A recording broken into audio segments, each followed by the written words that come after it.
Первые номера газеты издавались на латинице, но население было малограмотным. Во многих населенных пунктах были подготовлены образовательные центры, где учили алфавиту, читать и писать, узнавать из газет последние события, происходившие на Кавказе. Вот эта газета именно 27-го года, да? Эта газета на латинице издавалась. Издавалась она изначально в 1923 году. Это Тембот Беков и Мальсагов Заурбек запустили эту газету. И здесь сделали алфавит ингушского языка, создали. Размещали его в каждом номере этой газеты. И с этими газетами они ездили по нашим селам, учили.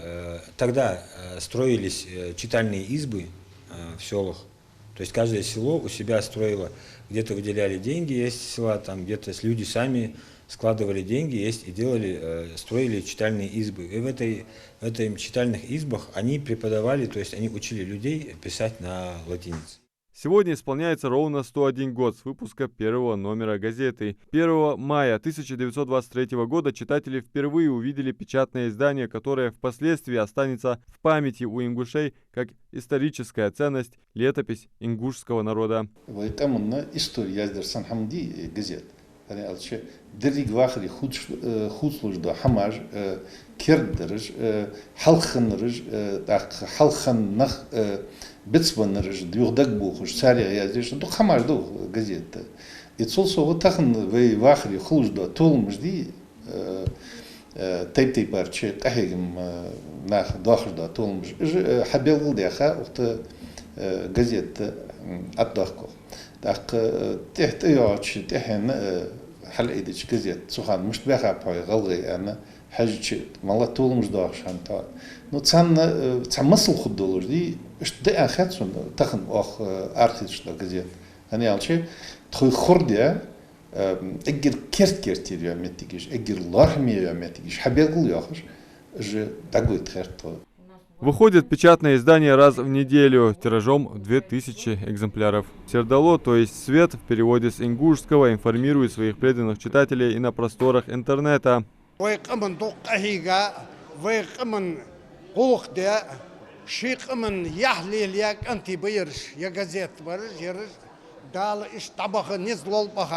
тесном, но очевидно уютном кабинете трудится и корреспондент, корректор и оператор интернет-сайта. На странице можно узнавать новости сразу на двух языках – ингушском и русском. Если новости, то это нужно ответить на 3 вопроса: что, где, когда. То есть и фотография должна быть качественная в горизонтальном виде, или же мы можем поставить видео. Наш сайт это позволяет. Если речь идет о статье, то здесь мы можем дать волю, так сказать, своим мыслям, то есть свое мнение, большое интервью взять, описать подробно. Газета активно просвещала народ, выступала за ликвидацию безграмотности среди населения, призывала молодежь к учебе, освещая все самые актуальные и важные темы. Очерки, публикуемые на страницах главного ингушского печатного органа, раскрывали истории ярких личностей, на примерах которых воспитывалась наша молодежь. Сердало сейчас не просто редакция, а издательский дом, в котором помимо самой газеты выпускаются журналы «Селаат», «Литературная Ингушетия» и «Наши лица». Яздыш бы, бейты яздыш бы, романы язди без моложе, кичим моложе, нахмуришь, там о техерчхан, о девочка камяла кетят, у вас царцание болх метиклилиги, отдал яндали, техлен союз писателей царц дагадян журналы гламетали ардах без молжет. Ханахантас ир халгай долж. Но тхахан здагдыз деригала худош, вала мехтали худош. Хана ялчим хал юхинге обсердало газету был ходях качхана мехдаз готядыр галга мехтец бузун бери бол бери метик нисери. У истоков создания газеты стояли такие выдающиеся просветители ингушского народа, как Заурбек Мальсагов и Тембот Беков.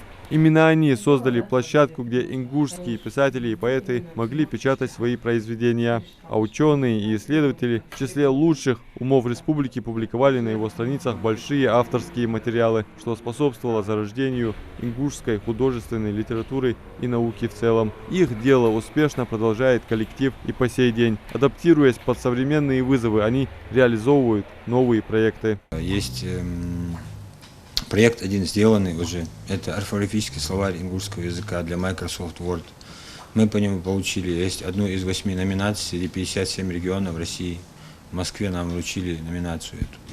Вот. Есть проект, который мы сейчас, над которыми работаем. Это мы готовим для Яндекса, Яндекс-переводчика, готовим корпус, чтобы наш язык появился в Яндекс-переводчике. И было удобно уже переводить с ингушского на русский или на английский язык. Есть второй проект Хюнспел словарь, словарь переносов. То есть большая проблема с большими объемами текста ингушского языка работать, потому что перенос, как такового словаря переноса нет. И когда мы размещаем большие тексты, перенос основывается на русской грамматике. Мы создаем сейчас словарь, над этим работаем, и скоро мы его внедрим. Издательский дом «Сердало» набирает штат, готовятся новые кабинеты в стенах старого здания. А самое главное – стремление стать лучше, чем вчера. Этого у «Сердало» не отнять. Адам Мережков, Султан Булгучев, Магаз 24.